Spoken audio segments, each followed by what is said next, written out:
gusto enorme estar dialogando en esta tarde con Pablo de Santis y Guillermo Martínez, cuya trayectoria conocemos todos y como narradores, y justamente como narradores de un género bueno, que es el género que nos convoca en esta oportunidad.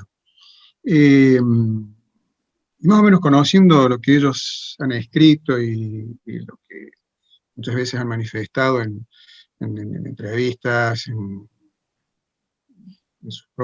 a veces en sus propias reflexiones sobre la literatura, y viendo un poco lo que pasaba, ¿no? Uno percibe que hay una especie como de resurgir o de puesta nuevamente en escena y en valor de la modalidad del relato policial inglés, ¿no? Del relato de enigma, bueno, que está un poco en la base, en el fundamento del género, ¿no? Eh, Novelas, colecciones, revisión de colecciones, como por ejemplo la que tuvimos acá en Argentina hace pocos años, con el Séptimo Círculo, una, una reposición de ese tesoro que nos legaran Borges y B. Casares a propósito de un aniversario de la colección, que se inaugurara por allá por el año 1945, el Séptimo Círculo, que fue justamente la colección puntal en esa línea. Y después colecciones que uno empieza a advertir en algunas editoriales, como por ejemplo esa colección que está apareciendo en la editorial Ciruela, que toma precisamente obras de lo que se llama la época de oro, los años 30, todos escritores ingleses, o una editorial que se llama Sherlock, y que justamente recupera toda esa literatura, a la par de eh, películas, digamos, realizaciones y vuelta a recuperar novelas de la que fuera, en este sentido, maestra, como fue Agatha Christie, ¿no? Y que, bueno, fue un poco la lectura de todos los que estamos aquí, ¿no? Eh, es decir, el Séptimo Círculo, Chesterton, Conan Doyle, eh, y bueno, Dorothy Sayers, los que nombremos, ¿no? Vemos que hay justamente películas, series, hay todo un canal inglés que se dedica a eso, ¿no? Y esto hace unos años. Por eso un poco cuando un poco empecé a pensar en lo que podíamos tratar en esta mesa, eh, se me ocurría que reflexionáramos, ¿no? En torno a este fenómeno. Por eso también los invitaba a ustedes que tienen justamente una predilección por el género, ¿no? ¿Qué qué les parecía? ¿Qué opinión tenían ustedes acerca de esta recuperación del género del policial inglés? Y después ver de qué manera el policial había sido un poco también el punto de partida para sus propias novelas, para sus propios relatos, ¿no? O que dialogáramos sobre esto, ¿no? Bueno, la cuestión puesta sobre la mesa, no sé quién quiere empezar. Bueno, ¿Pablo? Bueno, dale, Guillermo, dale. Sí. En principio te diría que, bueno, yo no estaba del todo al tanto de esto que vos comentás como un resurgimiento, ¿no? O sea, sí entiendo que a partir de la aparición del fenómeno de las series, hubo una recuperación de una cantidad de novelas clásicas del relato de intriga, pero tampoco sigo el desarrollo del género policial como para advertir que haya nuevas novelas en la variante del policial de intriga. Creo que aquí en Argentina, bueno, Pablo, por supuesto, ha escrito en esa línea, la traducción, Crímenes y Jardines, Mercedes Giuffret, que creo que también trabaja con una línea de policiales de intriga en el pasado, digamos, colonial. Posiblemente hay algunos autores más que yo no conozco,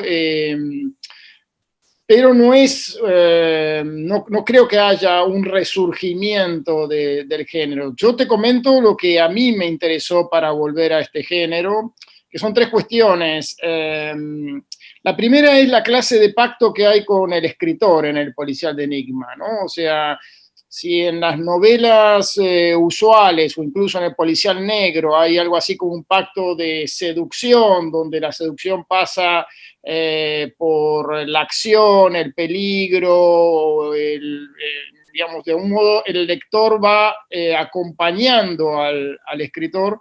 En el policial de enigma hay un pacto de confrontación de inteligencias, es decir, la lectura del lector de policial de enigma es una lectura entre líneas, con suspicacias. Entonces eso exige, por supuesto, algo así como un truco de ilusionismo, ¿no? Donde el autor cuenta en primer plano los hechos de cierta manera, el lector prevé que, bueno, que por debajo hay algo más que va a aparecer en algún momento, y todavía el autor tiene que hacer algo así como un segundo o tercer truco de hacer aparecer una tercera variante, ¿no? Entonces, en ese sentido, me parece que es como muy interesante intelectualmente la novela de Enigma en cuanto a ese juego de gato y ratón con el lector.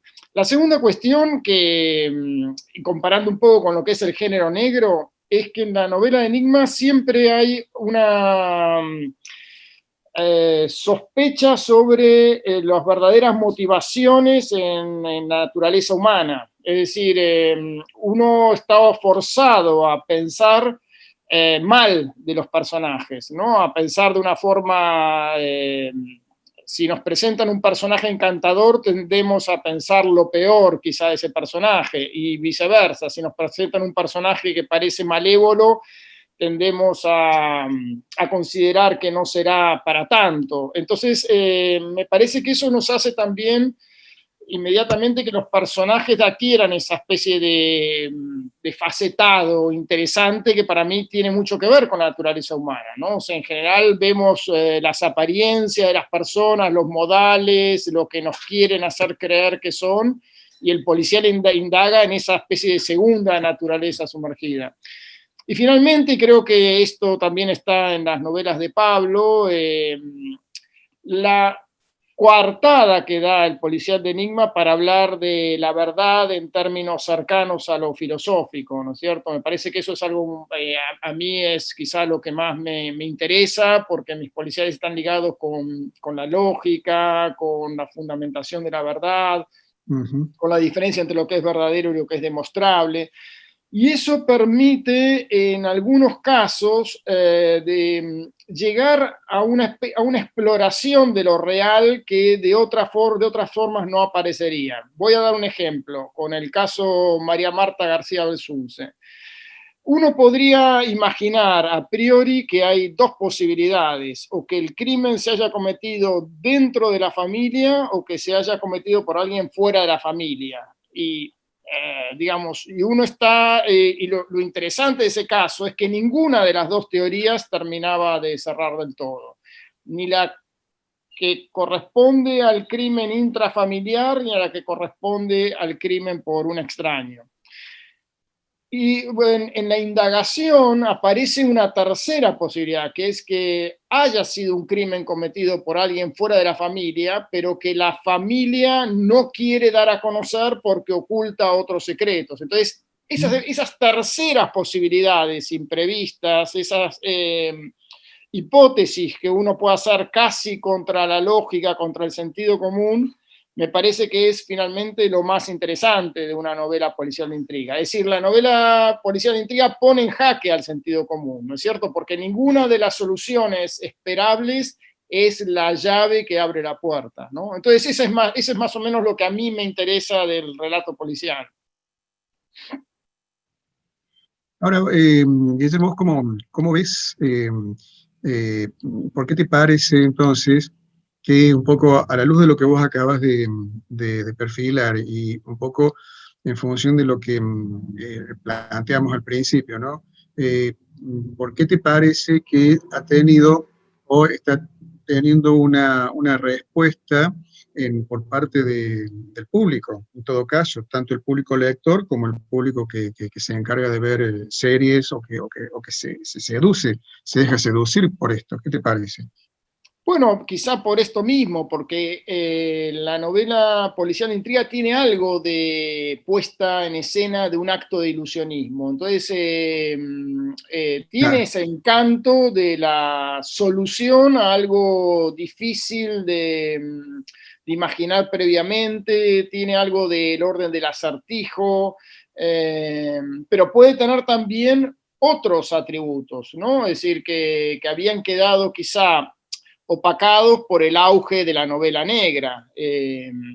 Por ejemplo, se suele decir que la novela negra corresponde más a la reflexión sobre las cuestiones del poder, del dinero, del orden capitalista, etcétera, ¿no? Que serían como novelas más cercanas al realismo. Sin embargo, se pueden encontrar todos esos elementos también en la novela de intriga, en ciertas novelas de intriga, ¿no? O sea, no tiene sí, por qué ser la novela de intriga, la novela del puro artificio, del jarrón, digamos, egipcio. claro, claro, claro. Entonces, quiero decir que la novela de intriga también puede absorber, asimilar lo contemporáneo y dar batalla en ese terreno en todo caso también, ¿no? O ¿Está sea, bien? ¿Está y bien? ¿Está bien? el fuerte que tiene para mí son estas cuestiones que te decía antes, ¿no es cierto? Esa especie de desafío al lector, la cuestión de la naturaleza humana que siempre se pone en duda y la posibilidad de discutir teorías filosóficas, ¿no? O sea, es como una forma muy fácilmente con un congreso, como lo ha hecho Pablo, con una hermandad de biógrafos, como intenté yo, muy fácilmente uno puede ponerse a discutir de otras cosas que no tienen del todo que ver con el crimen, pero están como rodeadas por ese marco que vuelve las discusiones interesantes en otro sentido. Sí, sí, sí. Bueno, vamos a escucharlo un poco a Pablo para ver lo que él opina al respecto. A ver, Pablo.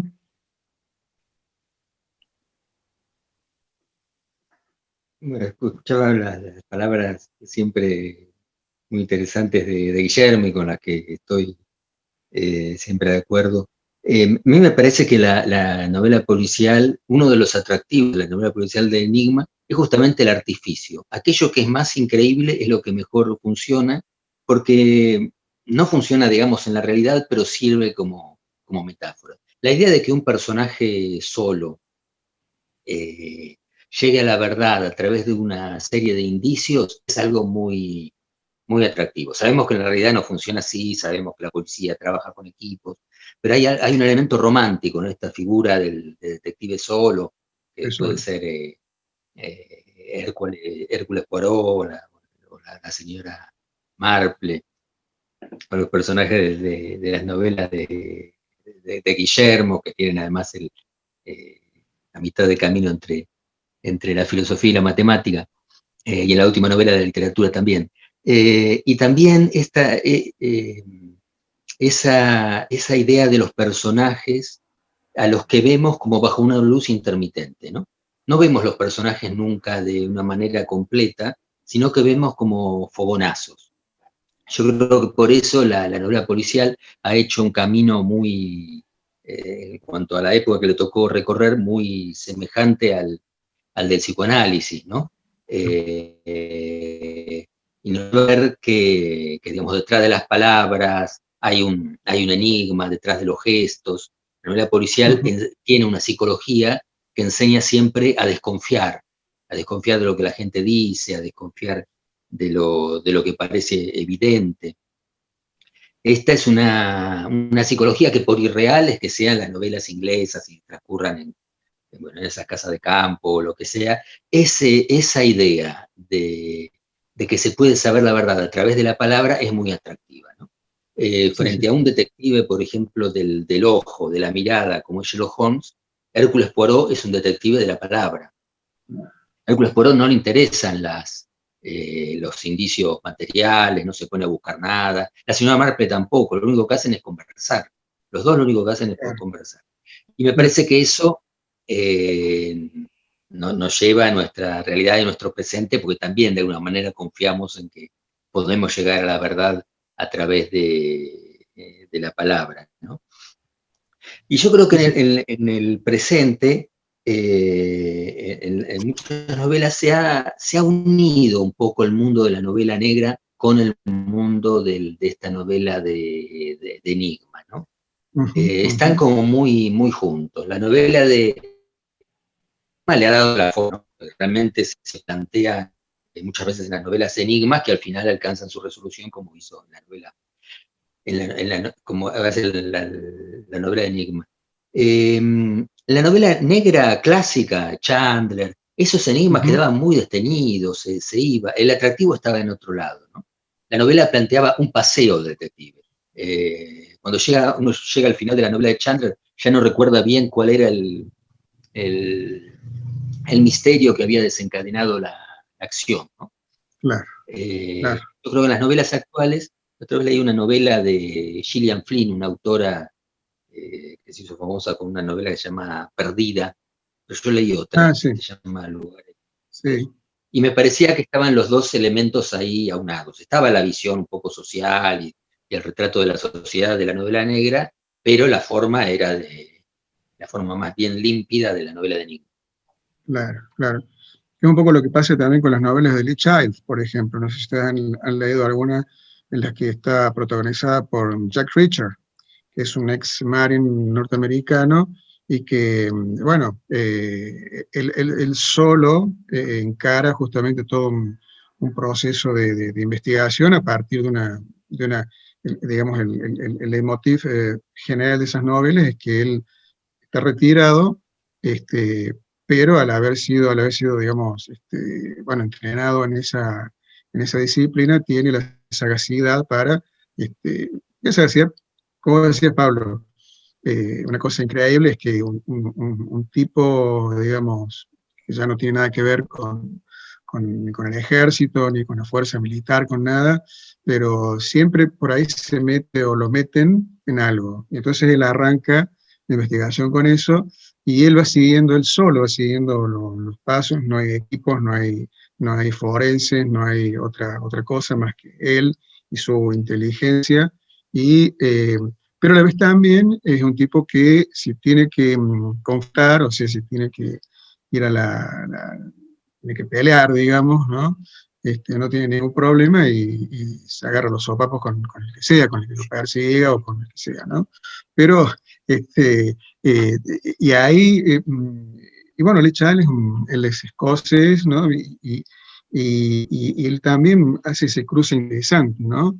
De lo que es la novela de Enigma negra Bueno, y en que... realidad esa fue, en el principio, Sherlock Holmes también tenía esas características, tenía esa dualidad, tenía habilidades físicas y habilidades deductivas, digamos, ¿no? O sea, el personaje de Sherlock Holmes inicialmente también era capaz de boxear, ¿no? Y sobre lo que dice Sí, Pablo, hay algo muy interesante en la cuestión de las diferentes estrategias de investigación de los detectives. Si uno mira la serie, digamos, Detective Dupin, de Poe, que era también prácticamente puramente mental, ¿no? O sea, concebía las hipótesis y después en todo caso iba a la realidad solamente para chequear que fuera cierto lo que él había imaginado.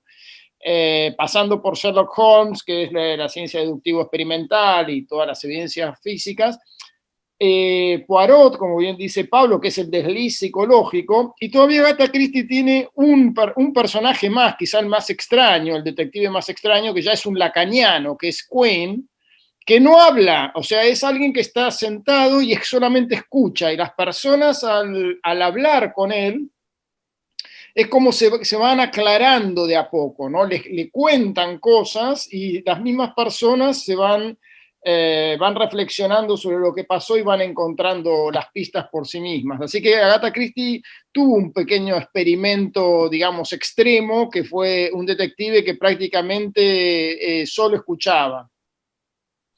Claro, claro, sí, sí, sí, sí. Sí, ahora, de todas maneras vemos cómo estos detectives, salvo Sherlock Holmes, que en una de las últimas películas se rescata ese aspecto del Sherlock, también boxeador, ¿no? No sé si ustedes han visto estas películas últimas, no me acuerdo quién las estaba, este, pero que Robert Downey, pero que, cosa que en las anteriores, en las series, por ejemplo, Había o desaparecido. en las anteriores películas, no estaba explotado digamos, esa faceta de Sherlock, ¿no? De un tipo que iba a las manos acá parece como que lo tiene como un hobby, ¿no? Como un hobby que entonces va a la parte baja de Londres, donde se desarrollan este tipo de actividades totalmente clandestinas, y bueno, y ahí él Sí. participa, ¿no? Pero lo Hay interesante una también es, película, hay una película que vi hace poco, una película inglesa que me pareció una idea extraordinaria, no del todo aprovechada, que es Sherlock Holmes en la vejez con Alzheimer. Entonces, es un caso en donde, bueno, Sherlock Holmes ah, trata de resolverlo, tiene las ideas, pero se va olvidando, ¿no? Entonces tiene su ayudante, es un chico jovencito y tiene que ir completando las lagunas en el proceso deductivo. Pero me gustó mucho la idea de un detective que tiene Alzheimer. Entonces es brillante, pero de una forma intermitente. Esa sí, película sí, sí, sí, sí, yo como no esta la otra, vi, pero haber agregado cosas a esa película, porque la novela es horrible. No hay ningún Ah, caso policial, que seguramente se lo agregaron a la película. Eh, deben haber tomado solo la idea pero la idea detective me pareció viejo, extraordinaria. El caso porque no es un valía libro. mucho la pena, pero la idea era lindísima, sí, sí. bueno, pero es interesante cómo van apareciendo variantes, ¿no? Y que, bueno, nos permiten encontrar otras dimensiones del personaje y de cómo, también, algo que llama la atención, ¿no? Cómo estos personajes permanecen vigentes. Es decir, no, es como que Sherlock, por ejemplo, o Poirot por ahí, no se han agotado. ¿M? Es decir, no han pasado, no han, digamos, no han quedado solamente reservadas para las novelas de Conan Doyle o de Agatha Christie, sino que han tenido una continuidad, como por ejemplo el Poirot de Crimen en Expreso de Oriente, por ejemplo, que es un Poirot, yo creo que es diferente a los otros dos o tres que estuvimos acostumbrados a ver, ¿no? Y que tiene otra sagacidad, bueno, la crítica lo puede haber criticado, digamos, visto no tan favorablemente, pero tiene otra sagacidad, el de Kenneth Branagh, ¿no? Pero creo que lo interesante es esto, ¿no? Que este tipo de, creo yo, ¿no? Este tipo también de exigencia al lector y al espectador, ¿no? Se haya visto, bueno, repuesta, como decíamos al principio, y que se haya visto de nuevo revisada y profundizada, ¿no? Mira, yo vi también hace poco una versión que me pareció extraordinaria y la mejor lejos de las que vi de los 10 negritos de Agatha Christie. Ujú, ujú, ujú. Una versión en la donde se ve un ¿Una poco esto nueva? de ¿cómo? Sí, una versión nueva, sí, sí, sí. Es una miniserie, ¿cuántos? 3 capítulos creo que eran. Sí, una miniserie en 3 partes y que se ve ahí por qué no va a pasar de moda, ¿no? Porque la idea original es absolutamente extraordinaria, ¿no? O sea, es un magnetófono que va diciendo los nombres de las 10 personas reunidas en la sala y los 10 crímenes impunes que cometieron. Entonces toma esa idea de que todos tenemos algo oscuro en nuestras vidas, ¿no? Ujú. Entonces, que queremos negar, todos lo niegan al principio, pero de a poco va emergiendo la verdad. Bueno, esa miniserie me pareció realmente de lo mejor que he visto en cuanto a adaptación de la atmósfera de Agatha Christie, de las ideas. Y realmente ahí se ve lo que te estoy tratando de decir sobre la naturaleza humana, ¿no? Porque ahí prácticamente no hay, de algún modo, intriga policial. Ahí hay gente que va muriendo, ¿no? Uno tras otro. Claro. No hay investigación, hay como intentos de los que van quedando de investigar lo que pasa, pero la intriga está toda en la cabeza de los lectores que van eliminando los sospechosos uno por uno, ¿no es cierto? Claro. Entonces, Y a ver, me parece que Agatha Christie fue magistral en cuanto a la gramática del relato policial. Todas las variantes fue ensayando, ¿no? y a ver, muchachos, en los minutos que nos quedan, dos palabras, qué les parece a ustedes? ¿Qué han recuperado ustedes o cómo digamos, hecho fruto todo esto que estamos poniendo en la mesa, en las novelas de Oxford, en el caso de Guillermo, en las novelas de Salvatrio, en el caso de Pablo? eh, a ver cómo ha pasado esto a las novelas de ustedes. Eh, que empiece Pablo, que diga. Dale, bueno, dale, Pablo. Empezá vos porque se me cortó con la pregunta. No, yo te diría que escribí mis novelas en un estado de vocación nostálgica, de las novelas que leí en la adolescencia. Yo no soy un lector de novela policial contemporánea. Leí algunos autores que, bueno, sobre todo conversando con Pablo, de novelas que él me ha pasado, pero no estoy siguiendo el género policial en las lecturas, ¿no? Cada tanto alguien me menciona alguna novela en particular, y bueno, intento leer algo, pero sí leí muchísimas novelas policiales, bueno, las del Séptimo Círculo sobre todo, en alguna época de la adolescencia, y entonces cuando escribí Los Crímenes de Oxford, para mí fue como un estado de felicidad en la evocación, fue la novela con la que me divertí más mientras escribía Crímenes Imperceptibles. Y luego Los Crímenes de Oxford fue algo así como rescatar 15 años después ese mundo y poder escribir en clave, digamos, literaria, una cantidad de otras cuestiones que me interesaban alrededor de qué significa una biografía, etcétera, ¿no? O sea, y tengo pensado una tercera que sería algo así como el cierre de una trilogía. Pero bueno, para mí fue casi un accidente encontrarme con la novela policial. Y fue a partir de un proyecto en el que nos convocaron a Pablo y a mí al mismo tiempo para un proyecto de educ.ar, el portal cuando recién empezaba Internet, que era un portal educativo donde querían poner novelas como folletines, en capítulos breves para chicos del secundario. Yo tenía la idea desde hacía tiempo, pensaba que le iba a escribir mucho más adelante esa novela.